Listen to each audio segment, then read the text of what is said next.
right, we're going to get started here in the mayor well his way.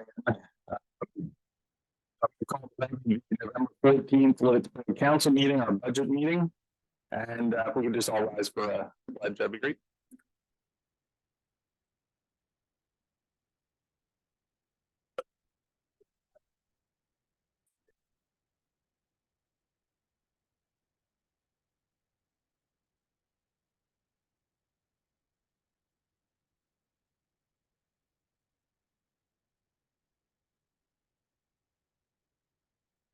Business this evening. Second item is a report from our Borough Secretary, Elijah. Yes, we have the 2024 for next which involves the council meetings, commissions, historic area advisory, both field and decision, place committee, authority, shade tree commission, district, west. These are unchanged from what we've done in the past. Okay. There's no questions, but I just look for a motion.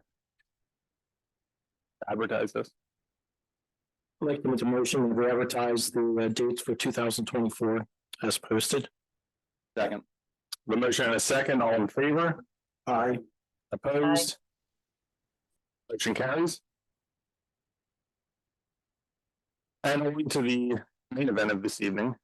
We're going to review our subcommittee report on finances with Ken going over the 2024 draft budget. Ken. Well, thank you, Shane, and good evening, everybody online. Tonight's format is going to be reviewing 7 funds. After each fund, we'll pause for any questions. If there's a lot of questions, we might table some of them and try to pick them up at the end of the evening. But make sure we get as much as we can answered, or we'll get back to you in a quick amount of time. But also, I'd like to share with you that we're going to announce another public meeting to review the budget, which is going to be December 12th at 7 o'clock. So the public's going to be invited. Council will be here, and we'll entertain any questions that folks might have as they get to see more of the budget after we've had a chance to go through it here tonight.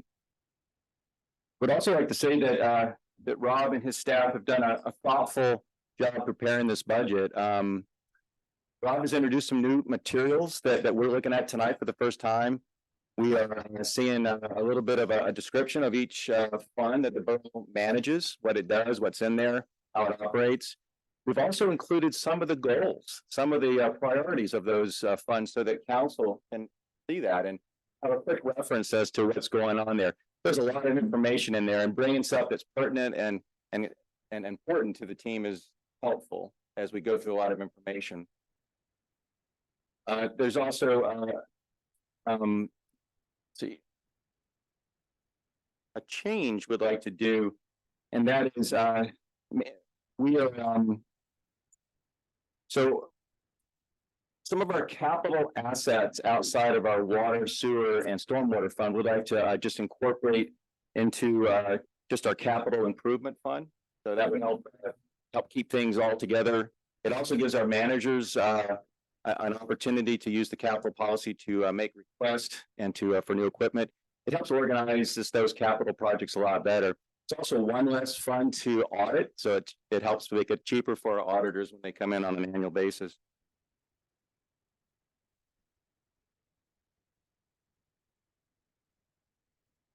So finally, there in the letter there, you can see some of the forecasting that we have for 2023. You can see some of the revenue increases that were unexpected this year. You can see that some of the costs were controlled and we were under budget. I will say at this point, those are just estimates right now. We still have a ways to go, but that's Rob and his team's best efforts as we see right now. Looking forward in 2024, we see some of the same market conditions, some high interest rates and expenses, but we're hoping that has crested and make return down in the next year. We also see some of the traditional increases in payroll and benefits. We're experiencing that in the community as well as here at the borough. This year, one of our big goals is to continue paving, and we have allocated about $1 million and some very defined roads to pave for this coming year. So with that, we've tried to prepare information so that it can be easily reviewed and understood. So the first fund we're going to go visit is the general fund. This is our day-to-day fund. Where a lot of our tax receipts come in, a lot of our revenue comes in. It's the real active fund that we use to run the day-to-day operations of the borough. Yeah, as far as revenues, before we get into it, we're recognizing that from the interfund transfers, that's the water, the sewer, and the stormwater, and the activities that we'll be doing in the borough, we're going to need some about 6.4% increase over what we did last year. So that really represents the increase in the revenue for 2024. The other recognition of revenue increase for 2024 is just the interest that we're getting on funds that sit in sweep accounts that our team negotiated. We have 4 funds in the Effort National Bank that are getting returned, high interest returns to the high interest rate. So nice move by the team to help generate extra funds. Okay, so if you turn your page, we've also provided some pie charts. Numbers are great to see, but sometimes a graph, a visual expression of how the revenue is recognized is what council is looking at right now. So you can see some of the big revenue categories are represented here in taxes, transfers, and general government funds, intergovernment movements, and then interest and fines and licenses represent the balance. Turn the page. So you'll see this pie chart graph on all of our enterprise funds as we go through this evening. Okay, looking at the revenue for this year, you can see real estate property taxes are represented there, and but we have a slight increase, no change in millage rate, just a slight increase from our community. We have the realty transfer tax. We benefited by a property sale last year from J&J, which increased our revenue unexpectedly. We weren't aware of it, so we're budgeted back down to what we expect for this year. So about 150,000 is what we're seeing. LST is in there, and that's just a quick rundown there. Earned income tax, that's we get a lot of input from the Lancaster Tax Board and our Bureau, so that's what they've advised us that we can see for next year.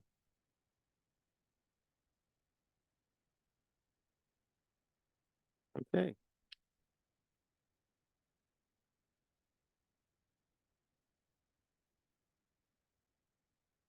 Come over on page 2. You'll see there interest earnings. That's represented by the 4 sweep accounts at ENT or ENB, excuse me.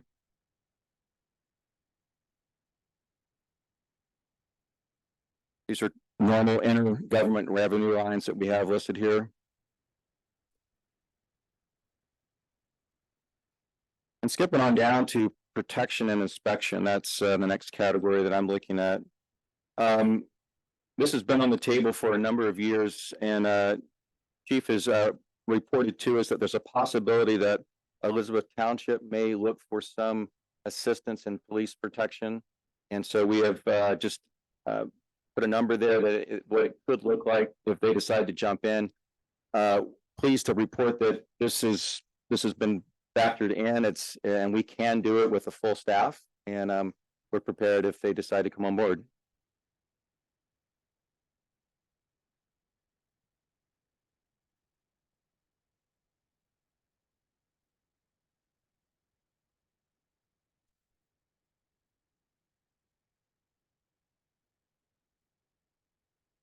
I think I skipped one pretty quickly, and that was the miscellaneous revenue for council. We do get a nice line item there of income, and that's from the ABC parking rental, where we have gained some revenue there in between North Cedar and North Water Street.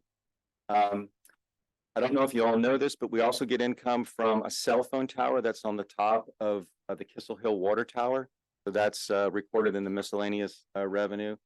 And then something that I learned this year is that our police department gets some reimbursement for their support of local communities with a UI test or even a drug task force activity that we get reimbursed. And that's what the cap is captured in the miscellaneous.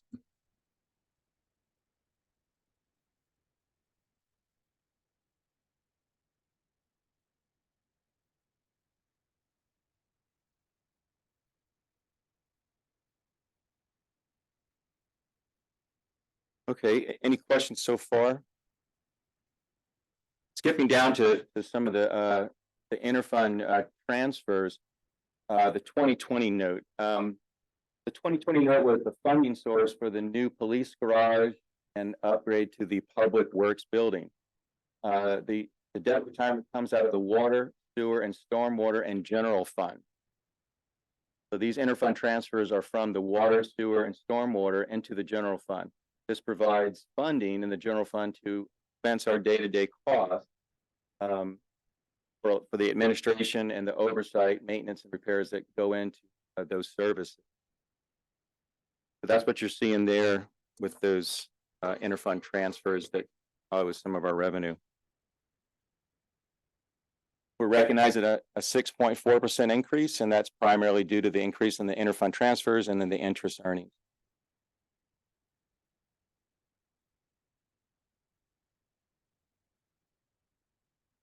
The total revenue for the year is a little over 8.4 million. Any questions?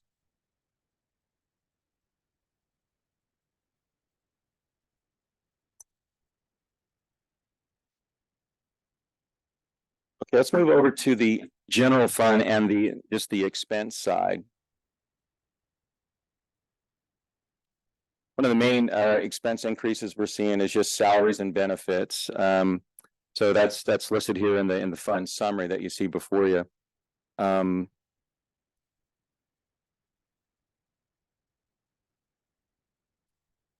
the next page, you'll see a pie chart of all of the major expenses that we capture here in the general fund.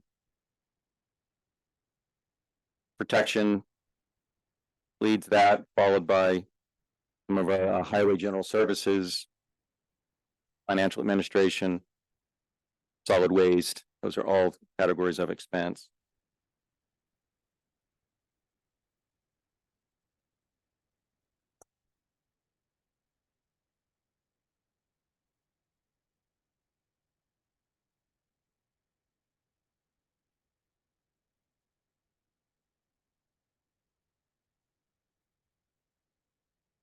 When you go down into the actual budgeted lines, you'll see just the expenses for the legislative body.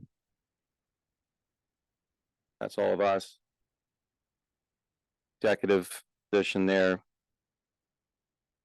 then the borough's financial administration group, their salaries and benefits and other materials to run the office.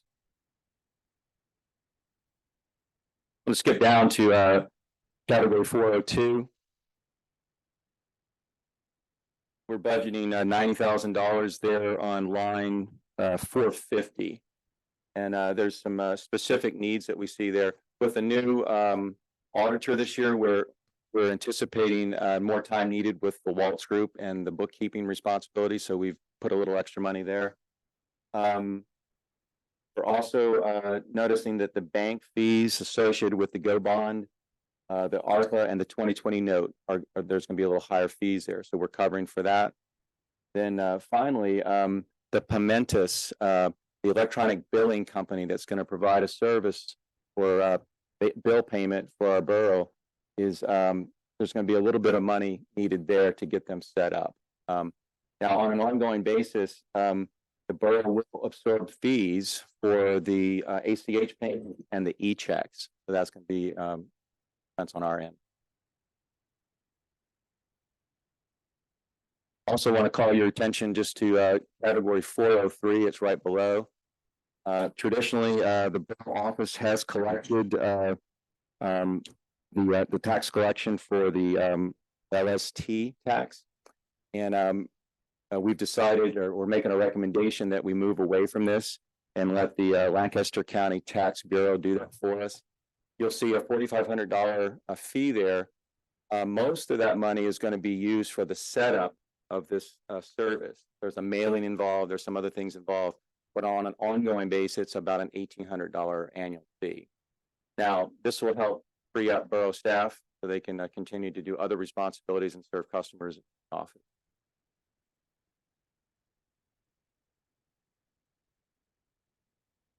Skipping through legal services there, we've budgeted more money there for next year.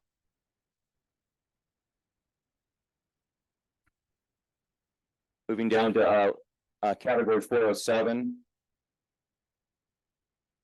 We're upgrading our website and making some improvements there. So we're budgeting some money there for marketing. And then there's another fee there. I guess that's the ongoing fee for the Pimentus, the contracted services that we'll need to address in our budget. So that's where that's listed there. Down to 408. That's under engineering. One budget line there through 313. There's about $25,000 budgeted there, and that's a real important initiative for us. We've talked about it for 2 years, and that's where the funds are set aside for the 6th Street traffic study. Chris, I think she's online. He was just going to give to the audience just a brief overview of what we plan to do there.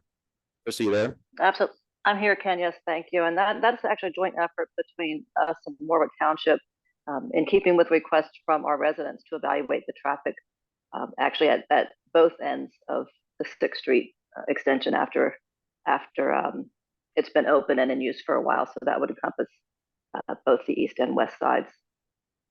And that's to evaluate the traffic, relay the total numbers to our residents, to the speeding. It's been an issue and a concern for our residents. So that's going to be a way to keep a track of that and see if there are any issues that need to be addressed at that time.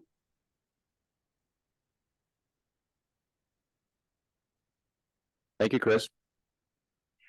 Okay, I'd like to move to section 409, buildings and plant. That's where we have the engineering services to redesign the HVAC for this building and replace the system. Moving down to budget line 373, repair and maintenance for buildings. We've got 2 projects that we're going to do this year. We want to replace the downstairs windows on the ground level, and then there's a number of ceiling tiles throughout the building that need to be replaced. So that's what is represented there. That repair and maintenance. All right, now the next topic is for a little bit of discussion or feedback from council. We have an expense line for leases, and that's where we rent a building here in town for storage of equipment. It's convenient. We store the Lititz stars, we store the barriers for parades and events, we store snow plows, leaf machines. So it's convenient, but it's also it's difficult to manage, difficult to move things around. And the other thing about that building is the owner has indicated that his family may want to sell that in the near future. So that puts a change in front of us, a risk. Where do we keep these valuable pieces of equipment stored and for the future use? So I do think that we need to be thinking about it. We don't need to have a decision tonight, but it needs to be on our radar that we need to be taking care of our assets in the years ahead. So, Andy, any feedback there from your standpoint?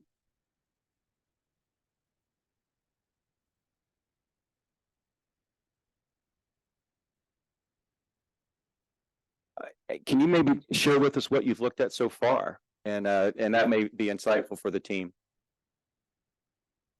The only thing Tyler and I talked with Penn Township and just to build out at the quarry. And it's an outrageous number just to get the stormwater fees and all that done. So it's a big price tag. It was $200,000 just to get that done before we could even break ground. So Andy, could you just answer for the group here in the room? Is there any room at the new Public Works garage? Not really, no, we don't have, not for the equipment down there, no. So, When does that lease expire, Andy? I mean, is it the end of 24? Or is it like in the middle of the? May, It's middle of this year. And then May 24th. we're just month to month at that point. No, we're going with 6 months. Okay. I talked to Scott the other day. He's willing to go with 6 months increments with us. Okay. What kind of square footage is that? boy, I'm not sure what that is. 4 or 5 foot. Okay. You figure with all police cars, Mhm. pretty much. Yeah, okay. But now your equipment you have in. Yeah. There's no room at one tenant. Mhm. No. And we have trailers in there, so to maneuver the trailers around isn't the, Right. Yeah, you can't have everything squeezed in where you have to move everything to get stuff out. Yeah, right, so. okay. So Shane, I think we need to identify this, work with staff to probably look for some type of alternatives. And Yeah, we don't want to be caught short and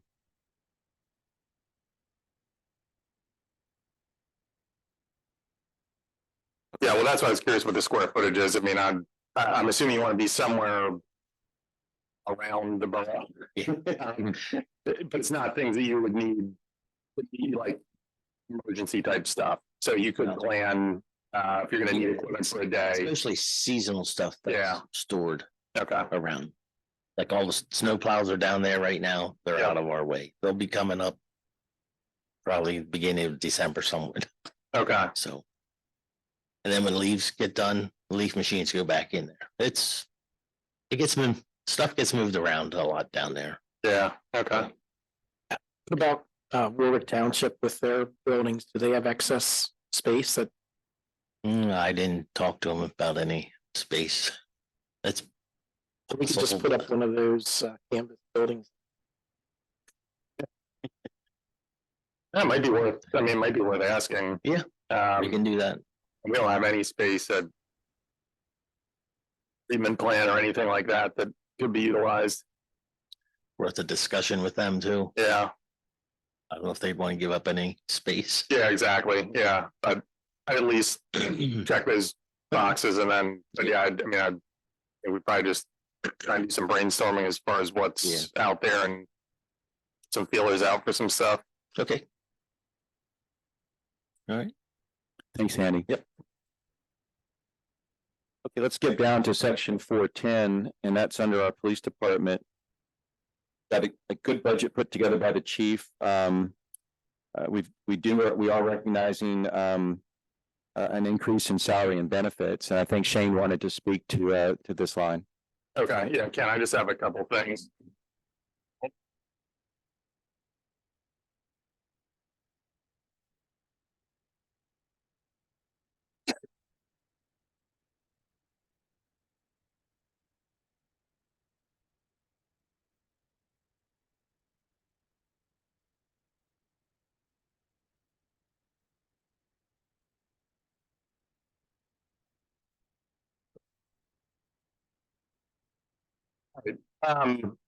So I think, if an employer or an employee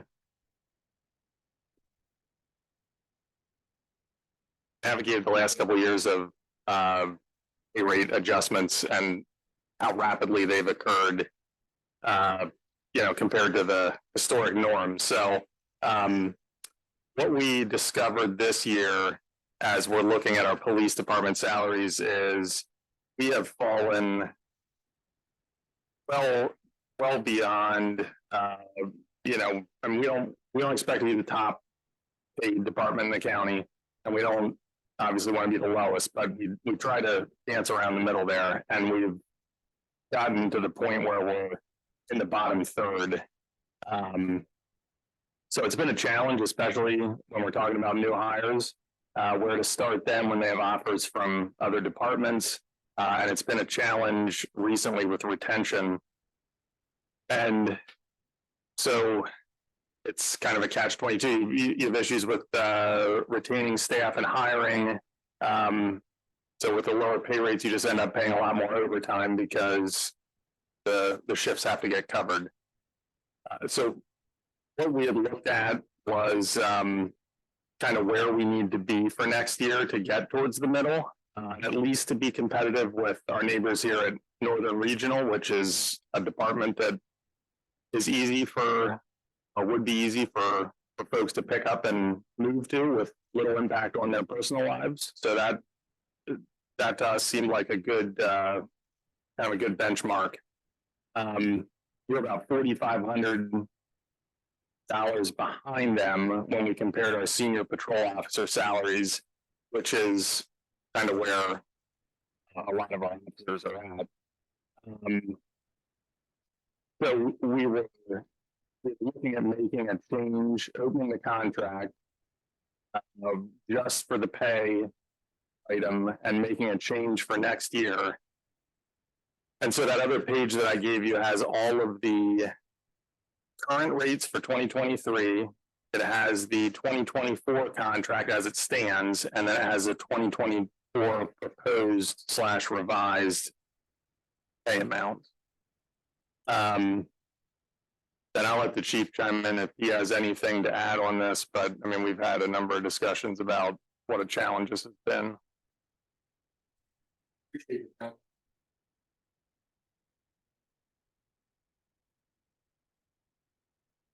I agree with that. Hiring and retention is, we're here. Out of options. Four of them, and luckily enough, more options.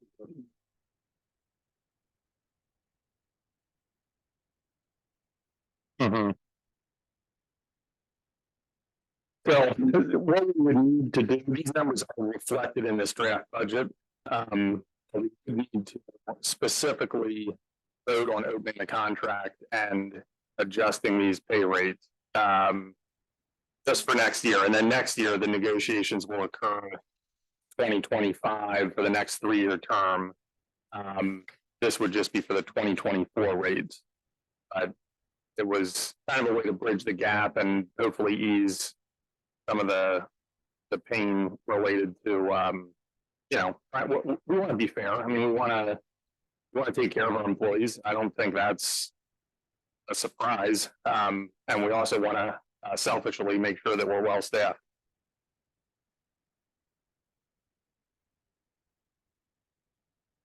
Any questions related to? This is just a 1-year, and then the contract is negotiated in 24 for 25 for a new 3-year period. Do you think we should be?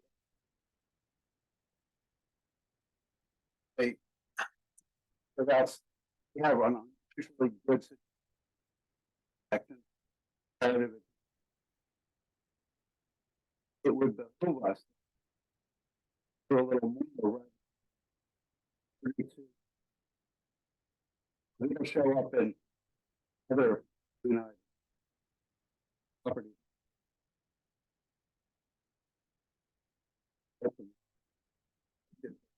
There's a, that's one effective.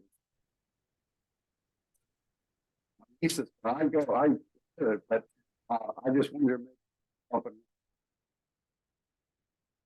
If my opinion would be, you know, that's the design of the next contract cycle. I echo everything you said. I think we're just trying to bridge the gap so they can an olive branch in some ways, and then they can get to the next contract and work on that. Thanks. We're going to start negotiations.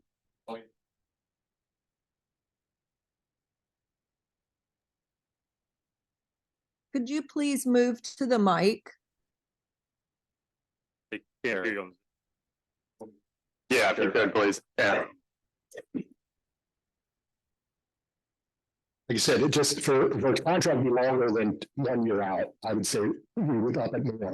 But since next year we'll be starting and the contract negotiations probably in the spring with Borough Council, I believe that'll take care of itself. And if it's a 3-year contract, then it'll be for 25, 26, and 27. The officers understand the dynamics of all of this.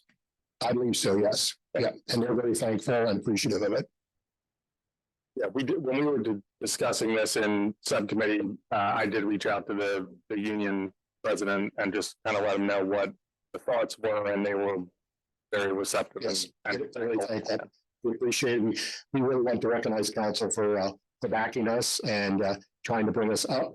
And like I said, next year we'll let them negotiate with you guys and see where they come up with. When does this vote need to happen? Is that tonight or at the next council meeting? you do it tonight, I think, give it some consideration, and we'll have an item on the next meeting agenda to open it, if we're gonna open it, and then that'll give us time through December to finalize everything. As that'll have to go to legal counsel just for review. It'll be very simple, but it should get reviewed. So just to be clear, the budget that's being discussed tonight includes these increases. Correct. Yeah, we thought it made sense to include these just because it was the worst case scenario from an expense standpoint. Yeah, right. Yeah.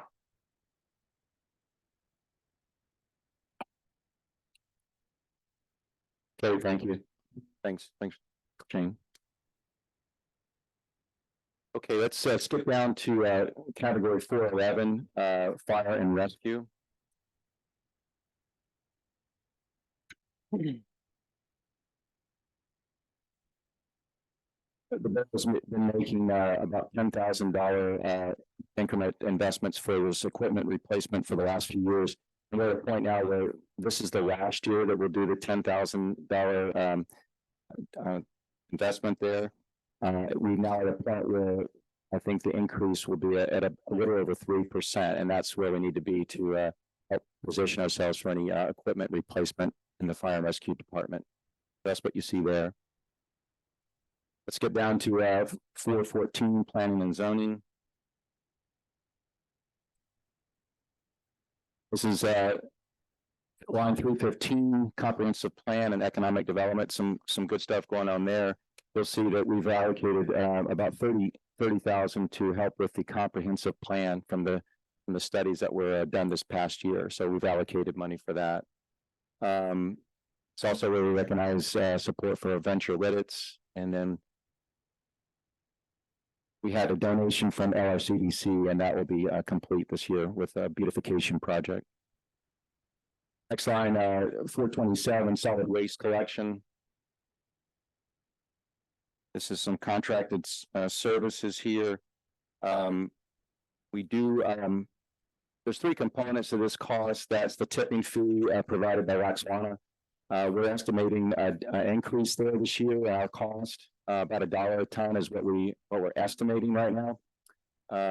Hauler is their fee is in there as well. That's a little over $700,000, and then no change in the yard waste fee of $4,500. So just a little bit of movement there on cost on our contracted services for solid waste. Let's get down to category 430. That's highway, general services, public works. Some good stuff going on here. Annie's got a good plan for this year. A lot of things going on in public works. Annie's asking to add a part-time person to his staff, and that person's job is to mow grass. I understand. We want to keep all qualified hands in public works on projects where we can utilize their skills and quickly do some of the repairs. I think Front Street was what her name was one that you identified as you want everybody that you have to help focus on that, right? Okay, skipping down in the same category to line 245. That's where the pretzel signs that we're going to have replaced downstairs. That's where that budget line falls in. Talked about that at the last meeting. Also, let's skip down to line 246. Here's some good work done by our public works. We've had a a lot of changes on Main Street. Everybody knows that paving was done. That was not done by the borough, that was done by the state. But we do have some other work done by our team, and we've had several trees replaced by our team. We've had curb painting done to upgrade the curbs. We've had the fire hydrants painted. And so Andy would like to take a portion of this budget line and do some painting and powder coating of our trash cans. So you're not gonna do all of them, it's just a portion, right?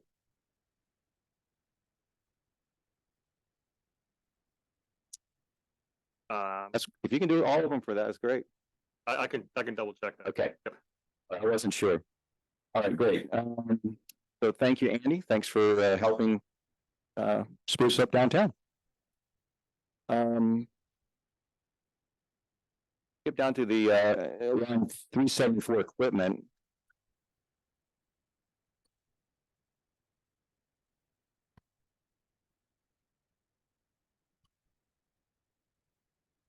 That's under the category highway general services there. And I did change that. Yeah, that doesn't match my notes. Yeah, I did change that. That just happened yesterday. Okay, so it's back to the way it was. Same number, just all in one spot.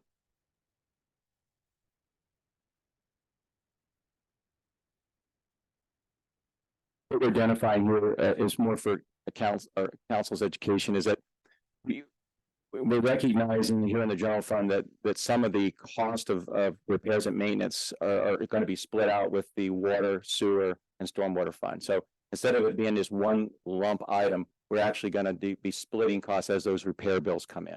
That was the message there. Okay, skip down to line 452, street reconstruction and resurfacing. That's where you'll see the $577 for paving catch up.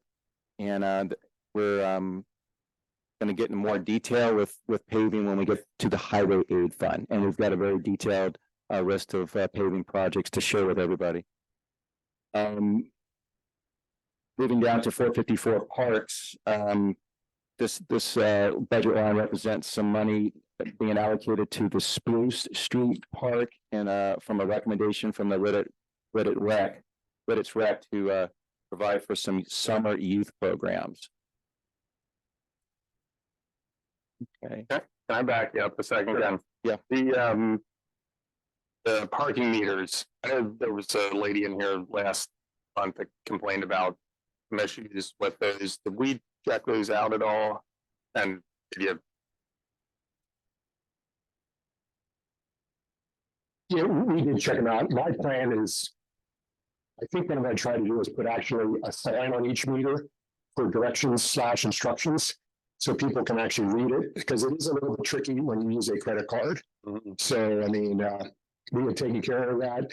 You just gotta take the time and read the directions. Okay. So I want to probably, I haven't talked to Andy about it yet, but maybe for 2024, just put a little sign on each post, giving people directions as when it comes to use of credit cards. Okay. So that's what I'm planning to do. I just haven't moved forward with that yet. Okay. I was hoping that it's not a equipment issue, like where the lifespan is not Yeah, great.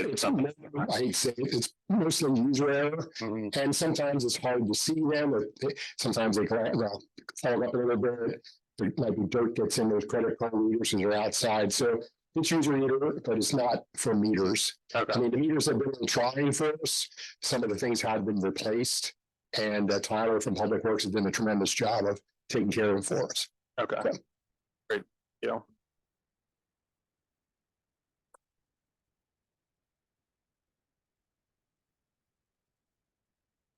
Okay, I'm skipping down to category 471. That's the debt principal. That line is represented by just the principal that we need to pay back on the 2020 note. And then the interest is the next page over.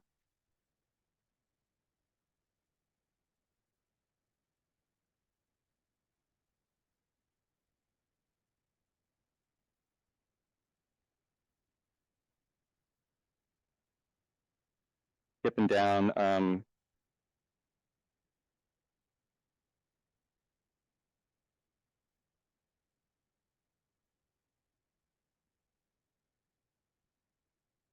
Oh, I've got there. Any questions before I go into to the balance page?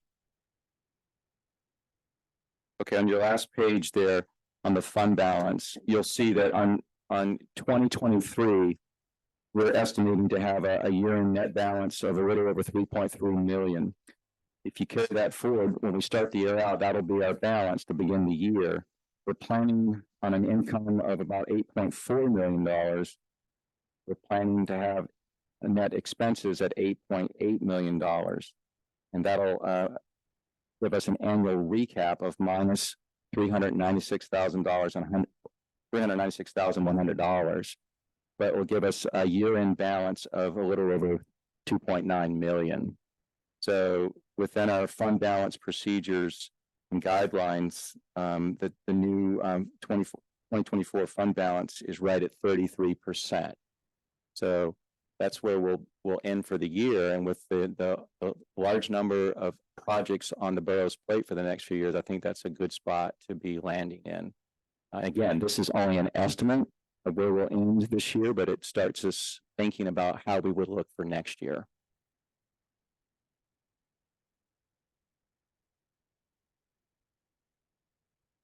Any comments there or concerns? Yeah, not a surprise. I mean, I think, when we talk about the budget process in the borough and how we've always handled it, we always outperform on revenue, and I guess you won't say underperform on, outperform on expenses as well. So that's every year. This is 16 years of budget, and that's how it ends. So that's another year where, we budgeted conservatively, ended up outperforming on revenue and spending less money than we thought we would. Thank you, Sean. Okay, that concludes the revenue and expenses for the general fund. And why don't we, if there's a question in the audience or from anybody, we'll pause and take that question.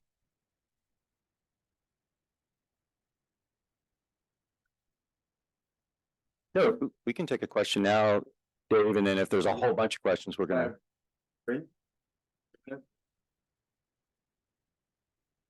I don't have any numbers, obviously. Excuse me, Dave Carson, 226th Street. I don't have any numbers in front of me, but about like some audit cost to 90,000 approximately in that regard. No change in auditors. What about my comparing ourselves to other township? What if that cash? They're significantly lower cost than what this borough is being charged. So I mean, maybe 25 to 30 of what this borough is being charged. So have you thought about that? Number one, I don't want to take my time. Second one, I want to get in trouble with the police. Yourself to every township, but they're up here, we're close by. We thought about some kind of regionalization. I'm all for increasing officers' salaries. I'm not happy with that. Happy with the police coverage. I haven't thought about regionalization potentially with other organizations to kind of control cost. Okay.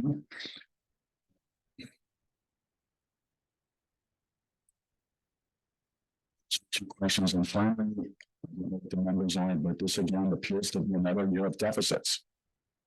It was an enormous surplus. Just to see what they are. Last year you had a projection of deficits and you raised taxes 63%.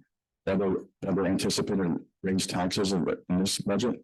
Okay, but we're still projecting a deficit right now. No, we had an enormous surplus in for 2024. A historically normal deficit that we show on our budget. Yeah, a deficit. So yeah, that as I had mentioned, that's how we budgeted. Conservative, and we outperform. So I would ask potentially answers to the police regionalization situation potentially. So I would look at that cash. There's reporting differences with our bonding situation. I used to be auditor for Road Township years ago, so I'm familiar with that. It's going to be less time, less cost. So I appreciate those answers. Okay. Yeah, Dave, good questions. And Dave's right. A different form of auditing is cheaper, but we've decided not to move in that direction at this time. Why? 90,000 that you're referencing wasn't specifically for the audit. That was for our bookkeeping. Wes does our bookkeeping, so we don't have an in-house. That was another question. Why do we need laws? If we go to manifest cash, it's going to be less time. The potential of the bookkeeping too. So I know we're talking hundreds and millions of dollars. That runs up. And if a PO has done it for years upon years, similar in size, and they've gotten okay with it. Look at that. And also, I guess, again, question. They have a full-time bookkeeper, I'm fairly certain. Greg. Done. Yeah. Right now. Right. So that's a accounting cost. I don't know what. Okay. Just asking, we should look at it, and if not, in the future. So the police situation, again, for get all these, Dave Carson's against, that doesn't want safe streets. No, I want safe streets, but for raising salaries of police, I'm with him, high as we can. But some cost savings at regionalization. The township has done it, and something you should look at. And how looked at it. But Dave, can I answer that? Because I asked that question 8 years ago when I came in council, and it's a good question, and I had the same thoughts. And Karen Weibel, who was the council chair at that time, she met with me, and she said, basically, the regional police force is great, but they have a totally different environment they're dealing with because it's as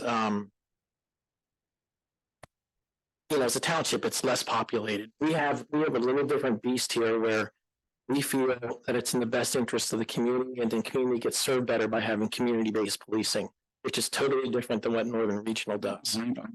So it's just a difference in philosophy. And I think if we would truly regionalized, we would lose that touch with the community that the police has now. And we, at least me, feel that there's value in that. Yes, it costs money, but we feel that that's the best way to serve this community is with community policing. Okay, and I appreciate that. Maybe just ask if the new council coming in, could they create some kind of task force to address those issues? That's up to them. That would be something That was up to them. Right. I participated in it when Northern Regional was created. I sat through that process. And like Andy said, it became evident very quickly that what they're trying to do, which there's nothing wrong with, is a totally different type of policing than what we need and how we do community policing in town here. There was a small amount of cost savings, but again, the philosophy was that the intangible value to the community policing that we do is well worth the money. Okay. Just to put the record of the new council think about it, and also reflecting that you did raise taxes 63% 1 year ago, which consists year after year after year. So that raises this year too. So I understand that may not be a great amount of money, but there are costs each year that's coming forward with that tax increase. So I would ask that you at least consider it in the future. Okay, thank you for your time. Thank you, Dave. Hey, Dave. Hello, Mike Rubik of 40 South Broad. I want to say thank you to Borough Council, thank you to the mayor, thank you to the staff. I think you guys are doing a fantastic job. This is my first time coming to a budget meeting, did not review the budget ahead of time, so I have just a couple questions based on just what I heard. Ron, how much total debt are you carrying?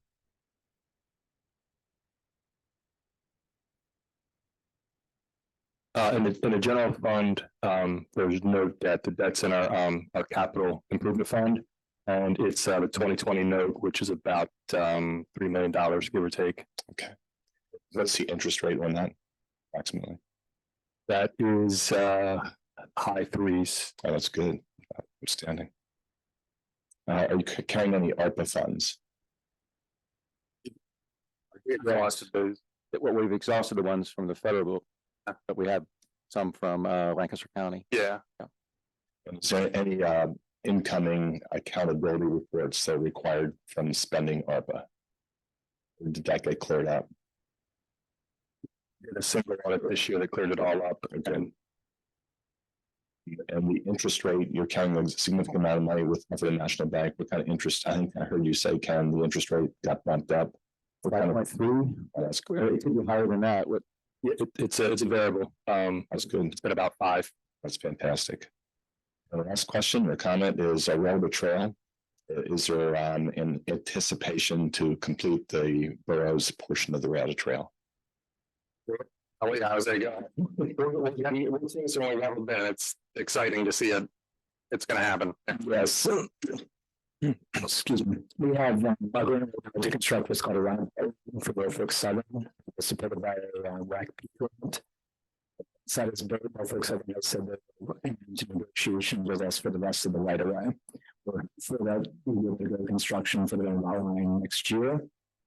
So assuming everything goes well, 2025 for having the right, and then getting that to construct the trail and bring it in. And would that go to 501? Stop there. Yes. Okay. That's how I understand it at this point. Very good.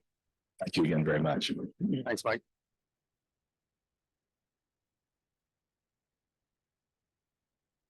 Any other questions? All right, let's move on to the water fund. So the water fund is one of 2 of our enterprise funds, and all operations related to the water is reflected here. I'm going to mention a term that's maybe new to many of you. That's the PFAS term. You probably heard that at last Borough Council meeting. If you don't know what that is, these are man-made chemicals that were started to be made in like the 1940s, and they can be related to non-stick surfaces on frying pans, stain-resistant sprays, firefighting foams. Some are in cosmetics and fabric. So this year, the state has set guidelines for testing and wanting to find and measure these levels of chemicals. So that's a primary goal for us this year, and we've budgeted that for testing in one of our expense lines. We're going to begin engineering a study for the Clearwell roof replacement. We're going to be doing some water main replacement on Front Street. We're going to begin engineering work to replace the remaining Front Street water pit, I believe. Is that right, Andy? Water meter pit, yep.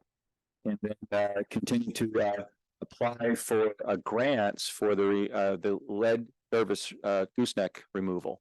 So that's been on our project list for about 2 years. And it just takes a while for the government to come out with guidelines on what they're expecting the municipalities to do. So that's on our list, and we're getting plans around that. On your next page, you'll see the 2024 water revenue. You'll see the categories of where that revenue comes from. And on the next page, you'll see what are our expense categories to the water fund.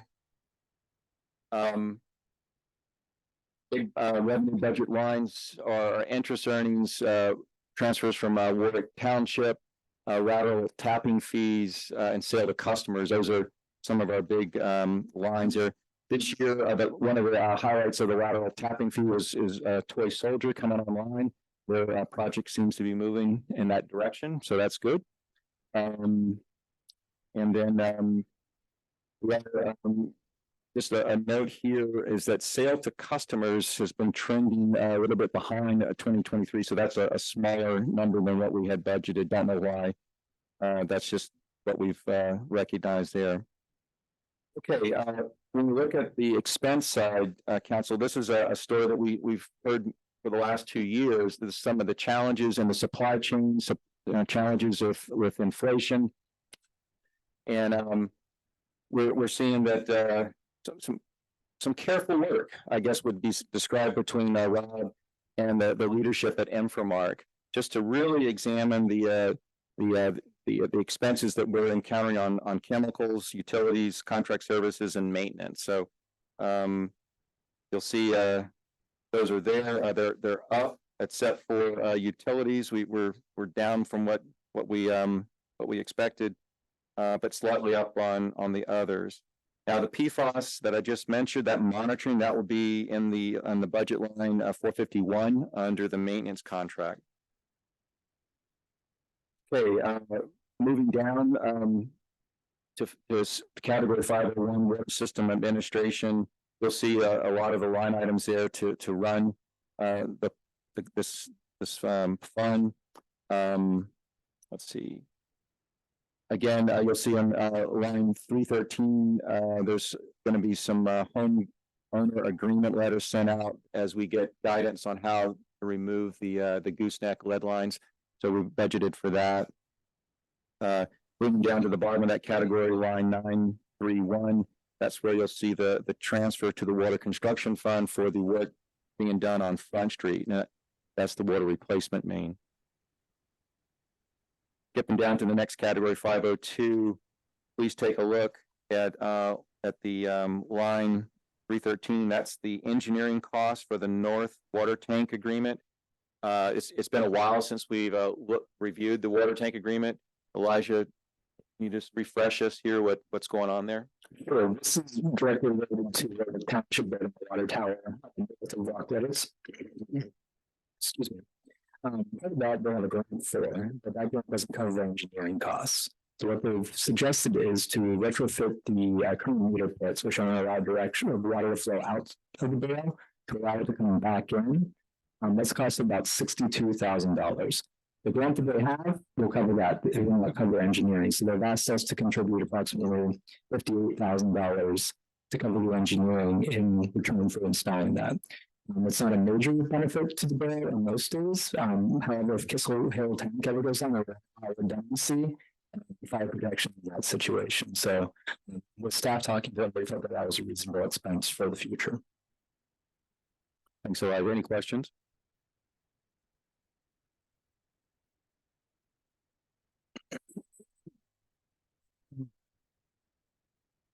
Okay, so those are some of the highlighted expenses and revenue highlights there.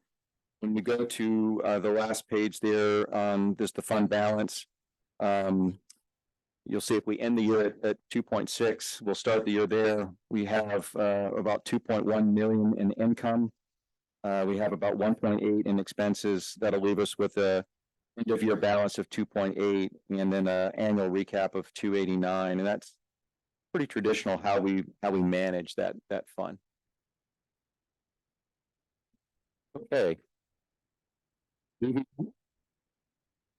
to the back page there, one of the nice additions to the budget packet that you have tonight is a list of the projects. You know, these numbers are big, but Rob has provided some of the projects that are going to be used or going to be trying to accomplish here.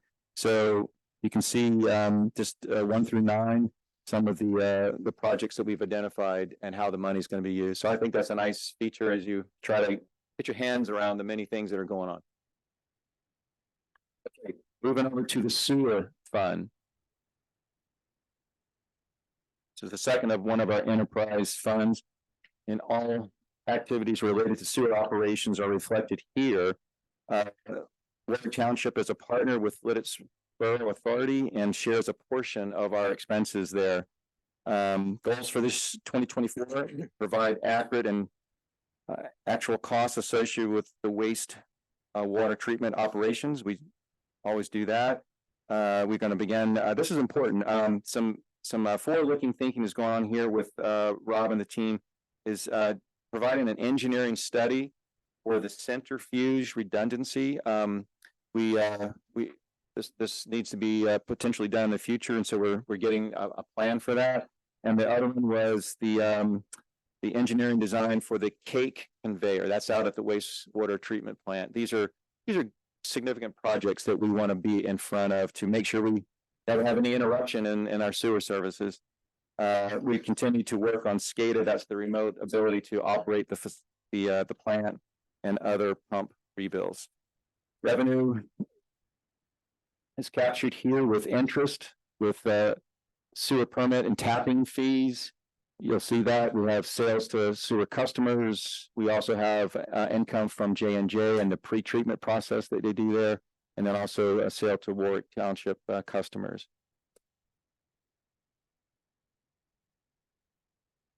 That's our major revenue lines there. Going down to expenses, this is the borough's portion. We're allocating some little over 200,000 for the I&I on Lititz Run interceptor. Little over 250,000 is being allocated for the Lititz Borough administrative expense. And if you skip down to the section 520, that's the section that we've been reviewing the last couple of years. That's where Infomart is running our wastewater treatment plant. Again, supply chain interruptions due to COVID, inflation, increase in costs on every budget line that we have. So Rob again was thoughtful, has really worked well with the team. Let's push back on some of the things, and we've actually got some savings on chemicals. We're looking at a little bit coming down for next year, and also on utilities there. So there's some good work as we try to thoughtfully put together a meaningful budget. We also noticed that the maintenance contract is coming in a little lower than what we had this year. So again, some thoughtful work with the team to get that under control.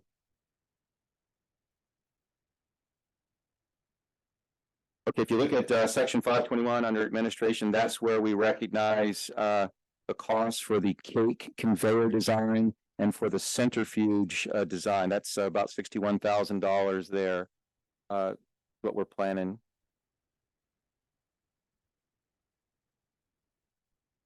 Okay. When you look at the end of the fund, let's just look at the balance. If we start out the year at 3.8 is what we're estimating now. That could change, but we are planning revenue at 4.1 million. We're planning expenses at 3.9, an end of year balance at a little over 4 million. The annual recap will be a little over 200,000.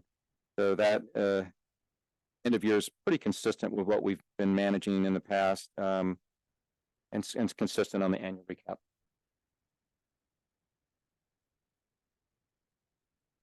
The next page just shares with you some of the capital budget that Infomark has provided. You'll see that in detail over the next 5 years, and this is important. So I'm going to pause for give a little bit of explanation about that. Then questions. And we did the lateral capping fee sewer study this year. The borough's tradition is they do it about every 5 years just to keep abreast of what the costs are to maintain our infrastructure for both the water treatment plant and the wastewater plant. So we have that data. However, with significant capital improvement being recognized over the next 4 or 5 years, Robin's team have decided that we're going to put that together and do some additional engineering studies. And then next year, we'll look at what that looks like before we publish any changes to our tapping fees, and so forth. That way we can capture some of the future capital costs that we may need to do to service the borough and the needs for the sewer. Any other things to add on that note? No, I think you summed it up good.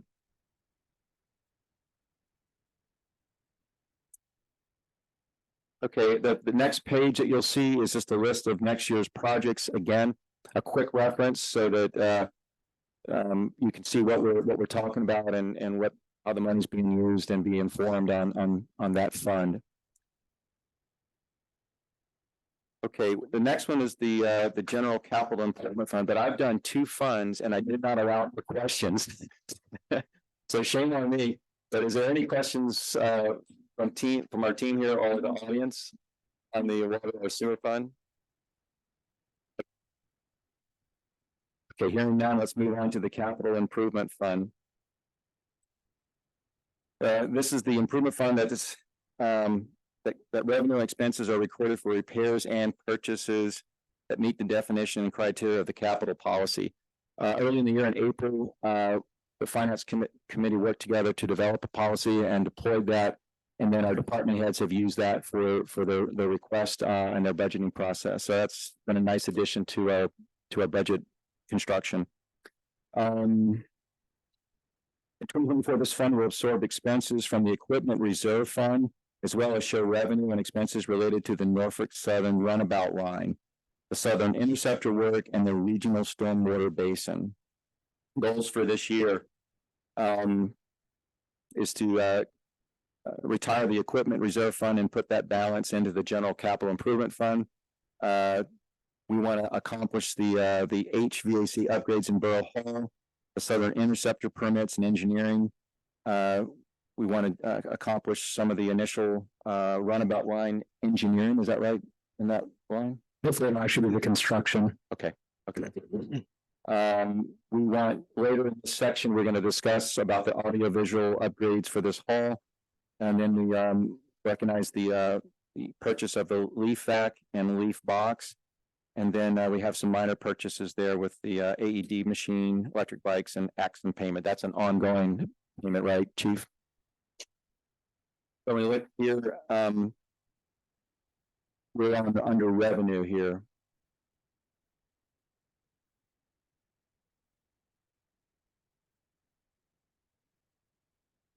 Okay, so.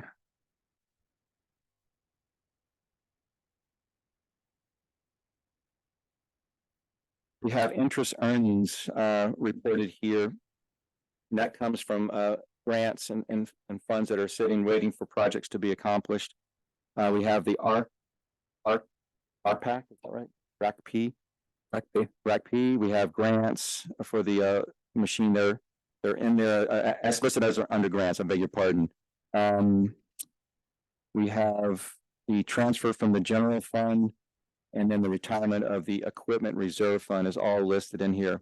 The other revenue recognition is going to be the GO bond, and that's a little over $3.4 million will be recognized here.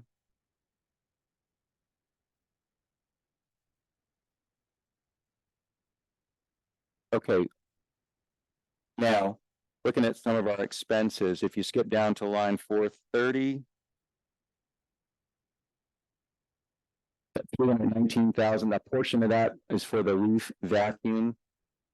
And then a portion of that is for tonight's discussion, and that is the Public Works team has recognized that one of their dump trucks, aging dump trucks, is not going to be with us much longer. After many years of service, the bed is worn out, and the chassis is rusted, and we're going to struggle to pass in the next inspection. Yeah, we're going to struggle. We're not going to make it. So we are wanting to have a discussion about what's needed for Annie to serve our community, and then also want to discuss would that be a new or used dump truck, and then finally we want to discuss where will funding come from. So, Andy, would you like to step up to the mic for a second, please? So you have a wide range of equipment, but what you really need is a dump truck, and what's the primary purpose for that dump truck? That dump truck would be for heavy stone. When we dig up water mains, a backup truck for salting, snow removal. We could save cost on using our own vehicles. It's used a lot, but it sits a lot also. So it's. When you're serving the community to remove snow, do you need a specialized bed to do that? No, just the bigger. I mean, if we can do it in-house, we do it in-house, load in our own trucks. We have 4, we could use 4, but with the bigger truck, we can keep the one truck loaded with salt at all times, which is salting roads too. So it's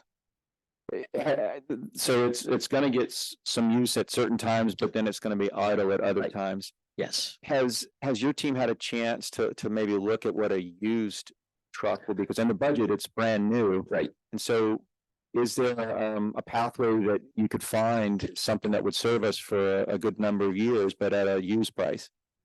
We looked at some trucks used. We found one that we really liked, but it was a 2010. And my thought is, why are they getting rid of it? You know, and that was at $59,000. Okay. So I think, there's, just as someone who owns a lot of heavy equipment, used sounds really good. Right. Because it's cheaper. But that's exactly what my suspicions would be. Why is somebody getting rid of a 13-year-old dump truck? It either has like a ton of miles on it, Right. or they were having issues with it. Right. So, I mean, it's a balance. I think if you do end up going used, you want to make sure you buy something where you've got maintenance records and feel it's somebody you might know takes good care of their equipment. and I look at, you still don't know what you're getting. You don't know what you're getting. That's the tricky thing. So a used dump truck that costs half as much that, you know what it costs to make repairs on this stuff. Right. You can spend 20, 30 grand a year on a piece of equipment that has a lot of problems. So I understand the drive and the request. I would just make sure you have some idea what you're getting. Yeah. Yeah, it's rolling the dice, I feel. You want to use a vehicle like that. Now, we did it on the bucket truck. Yeah. It's not that it doesn't work out. It doesn't work out. Sometimes, yeah. So, Andy, help us understand your timeline, because you did pass inspection, but you're saying that it's in jeopardy. It's not going to pass again. So when does that inspection end?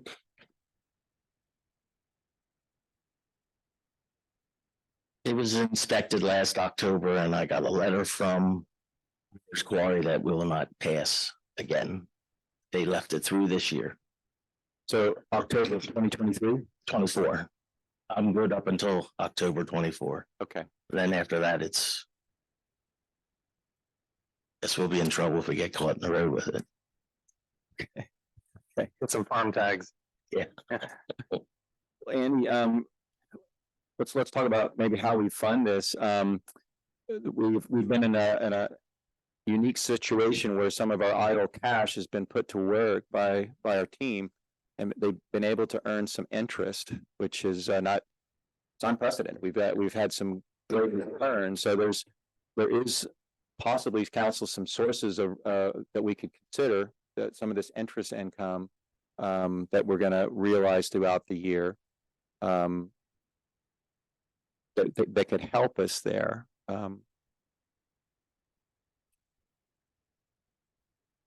Any other ideas, without going new or used, but just from a funding standpoint, council?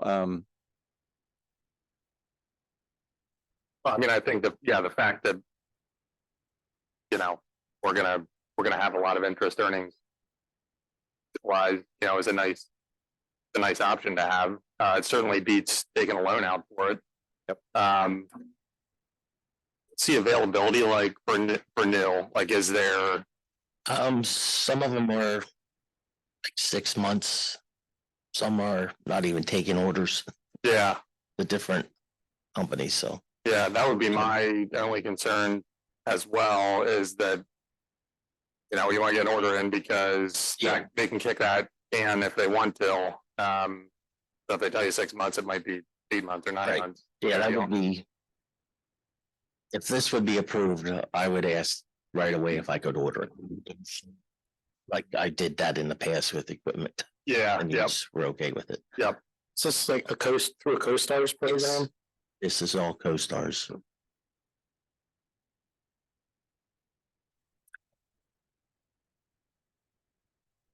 Of any choice. A dump truck. Yeah, we do. That's not the question. The question is how do you pay for the dump truck? You have interest coming and you delay the date when you actually have to pay, your interest will accumulate, right? Sure. So we closer in the ballpark, we will have a big problem, right? Yep. Okay, there you go. in your past negotiations, is there a down payment required? No, So it would. This dump truck expires in October 2024. yes. Okay. Yeah, I think the only thing we need is a letter of intent, which Rob would take care of.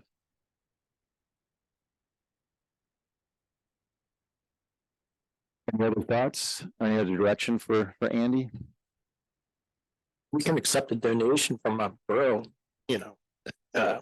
resident if they want to donate a truck. Oh, yes, my Just neighbor. an idea. Words is generous, but probably not that generous. Draw the line, yeah. Yeah. Okay, I mean, I think the funds are there. You need, like Dave said, you need a truck, you know. Okay, how about I do this? Andy, let me get with Rob and we'll get down into the weeds on the interest, where we see that possible. And we can report back to council at the next meeting there and help move you along, okay? Okay, thank you. Thank you for sharing and keeping us informed. All right, thanks.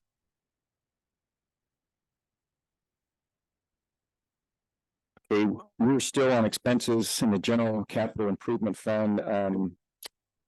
So just, I guess, 451, the trail project, Elijah just spoke to that. So that's a big project for this year.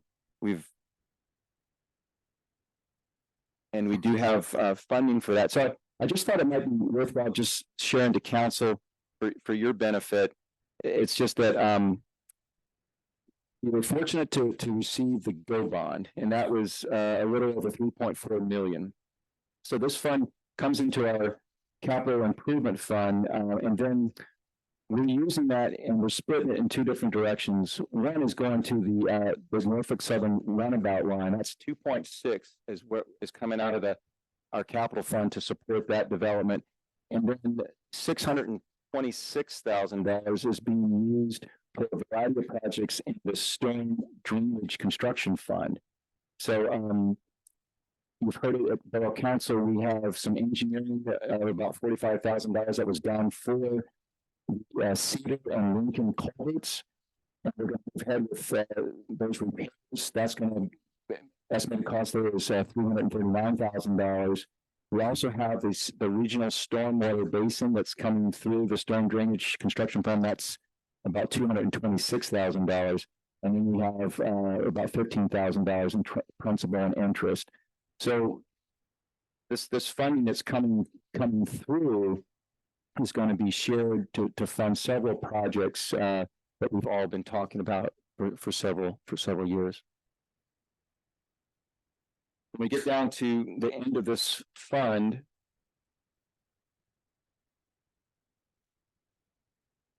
the fund balance, we can see that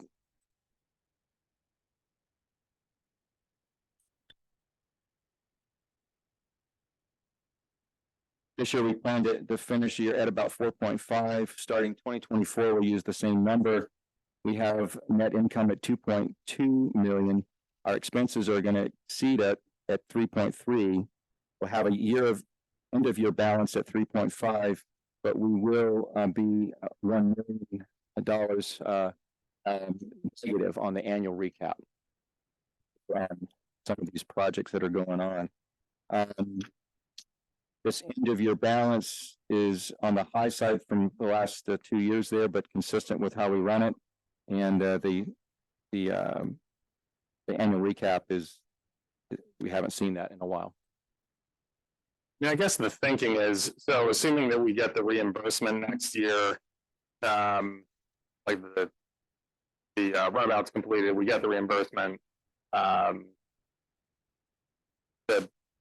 going to have a pretty healthy fund balance sitting there. Is the thinking that you're just going to let that reside there for the future trail work at that point? Like it's not, I mean, refinancing is always on the table, depending on where interest rates are at, I guess, but.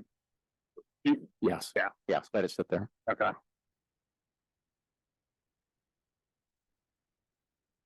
So right behind, we have several projects just to share with you. this is just an executive summary of several projects. It's titled, it talks about what the work is going to be accomplished over a period of time, what the funding source is, and who the project manager is. So you'll see the Lititz Interceptor and Stream Bank Restoration Project, and that's going to be led by Rob and Elijah, and in conjunction with Warwick Township. You can see the Borough Hall HVAC upgrade. That's for the upgrade to the rooftop unit, HVAC unit. Rob is going to be the project manager there. We have the council chambers audiovisual upgrade, and that's on the project list, and it's led by Rob, but we jumped over that, and I think we want to have a discussion about that. This would bring an upgrade to the remote people that participate in the meetings, both council members as well as public participants. And the audiovisual upgrades would be about $51,000 in cost. So let's pause there just for a second. I think we need to discuss if that's the way council wants to go forward. And I think there's been some comments about that. So those that are online, feel free to jump in here and weigh in on your thoughts. It's included with the 51,000. Included in that is the hardware, so like a mixer to improve the audio out to Zoom, new microphones, a new camera instead of using a cell phone for the video, and all the accessories that go with it. Like there's like an iPad so you can control it, things of that nature. It will be, and I want to stress, it's both audio and visual. It's a budget price. This is something Elijah I need to dig into a little more, but this might be something that has to be oh, it just escaped me, Elijah, the labor, minimum wage job, which will unfortunately take it up even more if it falls in that category. So that's solely to support people viewing and participating in this meeting remotely. Yes, it would also help internally. We would be replacing the microphones up here. The one for the general public. Sometimes it goes in and out for the people in the room here, but the biggest impact will be on the Zoom. Shane, did we ever meet remotely before COVID? No, that was kind of the first time. I mean, we really scrambled to put something together, and thankfully, you guys figured out enough for us to get by. But I don't, it's a mix of other municipalities that have decided to discontinue Zoom. So I think that's certainly an option to consider. It is super handy. I mean, I think even for council members who travel for work or family matters or whatever, that it gives you an ability to stay connected to the monthly meeting while you're away, which honestly is, I don't know, I guess times we live in where you have to constantly be connected, but yeah, I think, I don't even know if I should really weigh in with my thoughts on this because I'm not going to be here, but I think that's for you and Steve and Chris and the onboarding new members to do. If I were you, I would budget it and then have that discussion early next year. Good idea. Chris, can you hear us okay out there? Yes, I sure can. Thank you. Are you noticing any difficulty following the meeting tonight? A little bit, but it's not terrible, and it's been worse in the past. And as long as everyone from the audience and those sitting at the table remember to use the microphone there, that's really the biggest thing. You come in fairly clearly 90% of the time. Shane does as well. David's a little iffy, maybe about 75% of the time he's good. But I am able to, of course, hear everybody and keep up with what's going on. And I do appreciate, as one who does travel frequently, I do appreciate being able to stay connected to this meeting. However, I will state up front that I'm not in favor of spending this amount of money to improve the communication in this direction. Yeah, I would kind of say the same. This is one of the first times I've used the virtual solution, and it's obviously not perfect, but it's manageable. There is parts that are a little bit garbled, some chopped up. You got to really focus to listen into folks. But I would struggle to want to spend $51,000. I would say it's not $51,000 bad. You can hear what's going on. There are parts that get cut out, but it's that's a bit of money, and especially if Rob's saying it's going to have to be prevailing wage, and if it's going to be even more than 51,000.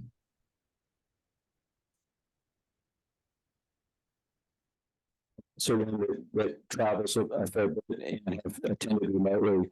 And Chris, your summary was accurate. If anybody uses the microphone from a public standpoint, I can hear just fine, but I can't hear from the audience. And I do hear the mics well when I'm listening in. I like being connected. I like still staying involved, but I'm not in favor of $51,000 for the marginal improvement it'll give us. And so, but I would understand this. I'm not sure a professor, and one of the classes is automatic. It's fine. And it costs me $100 a year. I'm not sure. I don't understand the issue, technical issue that makes the system not work like it should. I agree, it doesn't work like it should because I've got some complaints just walking down the street, people. So there is a problem, and what is the problem? They're not talking into their mics. I'm talking into you. And now. I can, one of the proposal, one of the core issues is there's a mixer basically back in the sound room that takes our audio from these microphones, mixes it and then takes it out to Zoom. And that mixer is not the best quality or the right application. I think the way it was described to me was this mixer is what like a DJ would do for like a wedding party when you're mixing music to get out to the speakers, versus an application like this where it's a group setting and a meeting, something like that. Why don't you just switch the mixer? And then Zoom would not hear it all. Because I'm using a mixer. Yeah, we're using a microphone on your computer, Yes, so it'll pick you up. So if I just use the microphone on my computer, I wouldn't hear Shane when he talks. okay, so everybody have to run a computer and you have to. We all have to log in. Yeah, everybody have to log in and then you probably get feedback as well. Yeah, you probably would. Yeah. a good discussion. I like people's position, and thanks for sharing. Okay, that's the next. Ken, I'll add as well too. For the number of residents that we do have attend via Zoom, it's not a significant number. So I think that the value added to having an improvement is really for the benefit of the council, because it seems that we just don't get a whole lot of residents who choose to attend meetings this way. So again, I'm not in favor of spending this amount of money. It's a significant amount of money. Australia Front Street. Don't spend this kind of money. That's crazy. I don't honestly know who you talked to. I know that you've talked to us. I assume there's other vendors. I would encourage you to send for a cheaper, lower option, maybe something not as sophisticated. I think David's right. I think it can be done cheaper. I think let's say if you're looking at our proposal, I'm sure it's very digital. I'm sure it's very modern. I'm sure it's very cool. But again, as Christine just said, the amount of people that use it is so minimal that as long as people are speaking into the microphones, and I think, David, your issue and why she can't hear you is you sit back and as we're moving into the mic. And so when you just spoke previously there a moment ago, I'm sure she heard you fine. And Christine, honestly, she speaks very quietly with her microphone, I've noticed. So I think that's part of the reason why she's hard to hear sometimes. But again, I think if people speak into the microphones, the chief and Andy, often speak from their seats. They need to be better at speaking at the microphone. I think it would really help. And additionally, I would actually like to see, if you're going to invest money, I would love to see money invested into the folks in the room. And I would like to see a duplicate of this TV over here, but slanting towards the audience. It's not super helpful to those in the audience when there's a presentation going on and only 4 or 5 people in this room that are not up front can see that. I think it'd be helpful to the residents if we could see a duplicate of that. And having been at some other council meetings in other municipalities, that's pretty common at this stage. Because since you're in the business, is there an omnidirectional mic that would serve us better? I do think that this is a Shure SM58. This is a pretty this is the workhorse of the music industry, but it's the workhorse of the music industry when it comes to singing. And this the diaphragm is very tight, so it's made to catch the vocal when it's close, but the further you get away, it starts to lose it. And so I definitely think a different microphone, not the $100 version, which is about what this one costs. Actually, it's a little more because there's a switch on it. I see. Would definitely be a little better served. But again, speaking into the microphone and not from your seat certainly goes a long way. And I also think there is a way, again, to do maybe, the reality of it is everything has a life expectancy. So, Andy, I think we replaced a bunch of stuff at your church during COVID. I mean, it all does have a life expectancy. If you look at the rack back there, she's old, she's dated, she's had better days. But I do think there potentially is something that's just maybe not quite as digital, not quite as sexy that could work and then save us taxpayers a little bit of money. And let's put that towards the dump truck that we need to have so we can salt the streets. Thanks, Chris. Everybody, thank you. Okay, the next project call to your attention is the Norfolk Southern Runabout Line. And you'll see that's going to start this year, and also Elijah is our project manager for that project.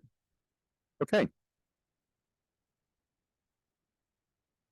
That brings us to the end, and we're moving on to storm drainage. But any questions before we move to storm drainage? Okay.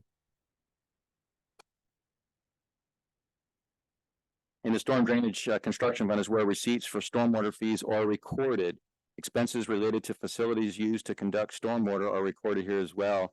Our goals in 2024 is the construction of the regional stormwater basin at Lititz Springs Park, and then replace curbs as needed with the 2024 paving projects. So our sources of revenue are in interest earnings, the stormwater fees, and then the transfer from the general capital improvement fund. We also have some grants that help us. That's the NIFWITH grant for design. And then that's where you'll see some of those transfers there that we just talked about for the Cedar and Lincoln culverts, the regional basin and engineering, those projects. You'll see that in the margin. Down to expenses.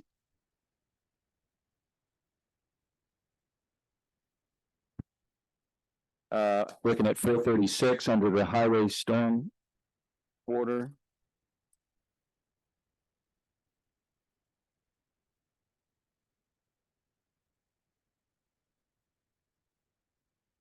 So go to line 313, there's some engineering services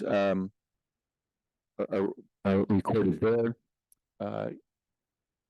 See some allocation for construction costs for the regional basin. And then the Lincoln and Cedar culverts are all listed there.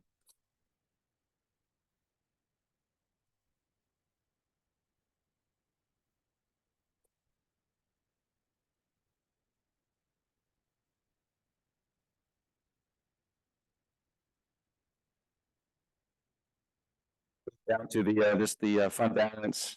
If we end the year here at 699,000, we'll start the year there. We've got a little about over 1.1 million planned in income, 1.1 planned in expenses. We'll have an end of year balance at 742,000 and an annual recap of 42,000. The projects that are listed here are what we just talked about, the Lincoln Cedar Culvert, you'll see that. And then Elijah's the project manager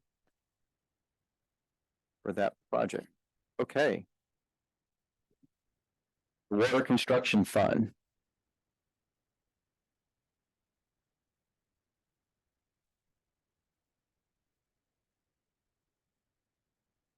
Water Construction Fund is to record expenses related to construction projects in the distribution system, as well as capital projects for the water treatment plant.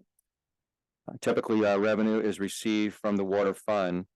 2024 goals are to replace the water main on Front Street from North Lane down to Locust, and then capital projects as outlined by Infomart.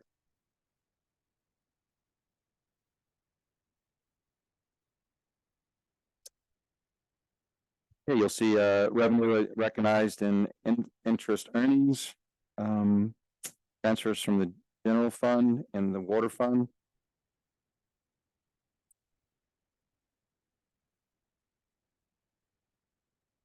I think the capital list that Infomart has provided is 2 pages back in your packet. And that's on expense line in category 502 on expense line 370. You'll also see the expense for the water, for the Front Street water main replacement. Okay, we should end the year at 673. We'll start the year there. Net revenue is 88,000 for this particular fund.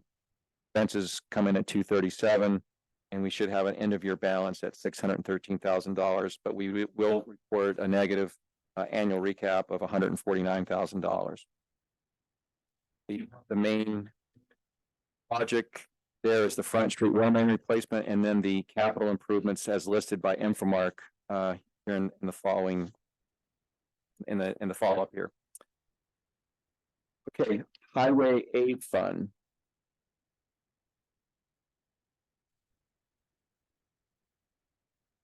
The Highway Aid Fund is characterized as a major fund. It is designed to track revenue and expenses directly related to street signals, paving, and bridge work. Funding is typically through the liquid fuels tax, the Green Light Go grants, and other grants, and the general fund. Our goals in 2024 are to have signal improvements on 6th and Broad, signal improvements on 2nd and Broad, and paving.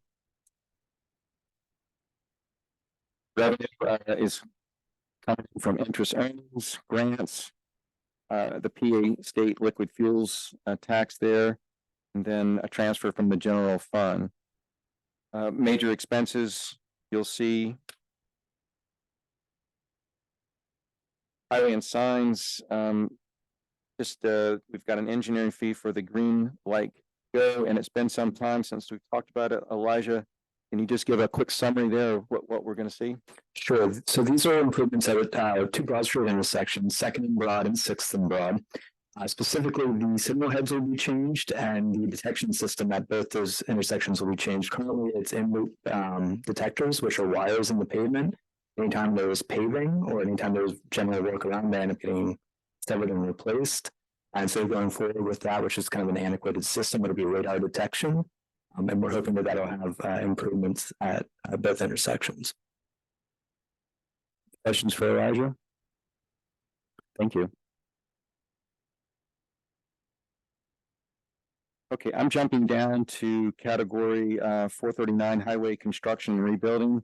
Elijah, we're recognizing, is it a reimbursement here for the Cedar Bridge project? It's 95% reimbursement. So that entire bridge project, we got a new bridge for 5% of the standard cost. 80% of that was paid by the federal government, 15% by the state, and then we cover the last 5%.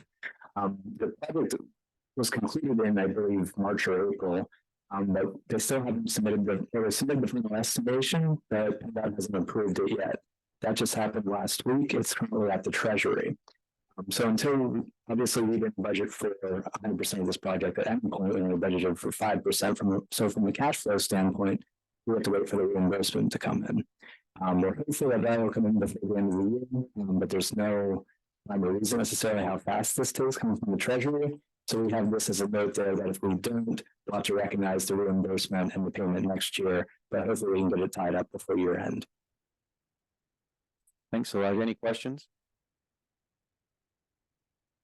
Okay, so when we look at the, just the fund balance here, we'll start with the year out at 42,000 next year. We plan to spend 452,000. Expenses will be 525,000. It will be a negative end of year balance of 29, and then an annual recap of negative at 71,000. So this is the first time I've seen a end of year negative balance and an annual recap balance. We typically try to spend all of the liquid fuel monies that we have every year. We never try to carry over. Those are those projects far cost exceed what we get there. But this doesn't concern me. We since we fund from, we can do a transfer and we can balance that out if we want to. Our decision. Yeah, like you mentioned, Ken, I mean, this, I don't know, Andy, maybe years and years ago, the liquid fuels tax covered everything you needed to do, but it certainly doesn't anymore. So that's the primary revenue source for this fund. And otherwise, if you're gonna do anything out of here, you end up doing transfers into it, or grants, obviously, if you can do that. So as promised, the big project here in the highway fund is at the end here. It's the 2024 paving summary. So so this the operating fund will be out of the highway aid, highway general services, and stormwater construction fund. That's where these sources will come from. The borough is going to be paving multiple streets and lanes, as well as improvements to curbs and ADA ramps as needed. So this year in 2024, this is the work description: South Spruce Street, Second to Orange, West Marion, Raspberry, Lockup, North Cedar, Railroad Lane, Cherry Lane, Arrowhead Drive, ADA ramps are there. North Oak Street and contingency is listed there. So again, the funding source is out of liquid fuels, general fund, and the stormwater fund. And we're excited about what we can do for our community there. The planning that is taken to get us there. Okay, finally, is the police contribution special revenue fund. Chief, you want to make any comments here on your fund?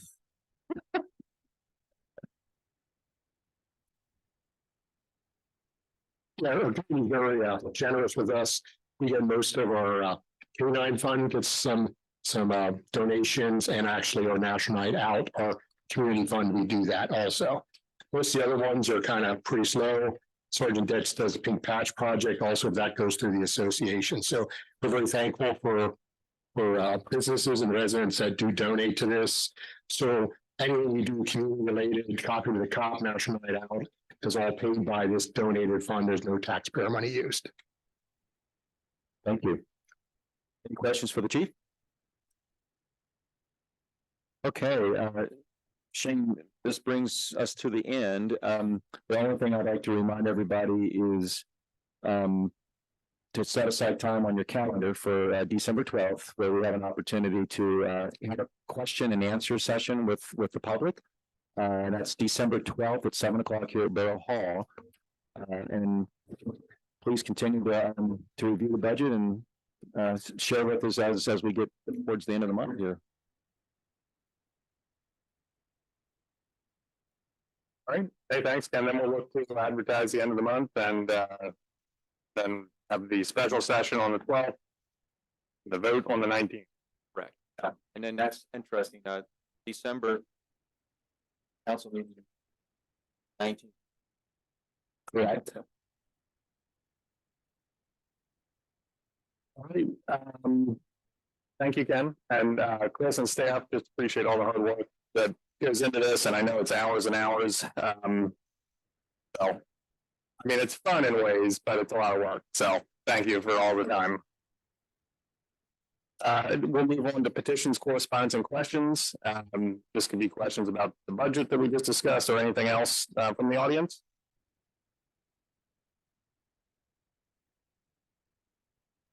All right, no other business. Look for a motion to adjourn. So moved. Second. Motion and a second, all in favor? Aye. Opposed? Motion carries, we're adjourned. Thank you.